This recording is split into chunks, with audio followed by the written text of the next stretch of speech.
कौमी बचत स्कीमों पर शरह मुनाफा में तब्दीली कर दी गई। नोटिफिकेशन के मुताबिक रेगुलर इनकम सर्टिफिकेट्स पर 11.16% मुनाफा मिलेगा।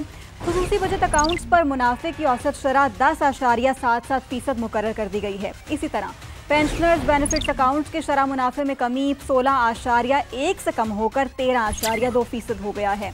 बहबूद सेविंग सर्टिफिकेट पर 13.2% और डिफेंस सेविंग सर्टिफिकेट्स पर 11.79% मुनाफा मिलेगा।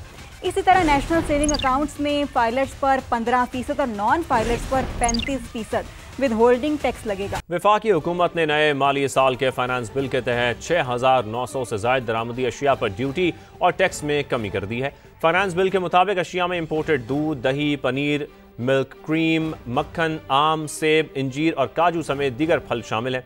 फ्रोजन मछली पर ड्यूटी 35 से कम करके 17.5%, जिंदा मुर्गी और मछलियों पर ड्यूटी 5% कर दी गई। गंदम के दरामदी आटे, मैदा और मकई पर भी ड्यूटी कम करके 20% कर दी गई। मेकअप और ब्यूटी मसनूआत के सामान और खाम माल पर ड्यूटी में 10 से 15% तक कमी की गई है।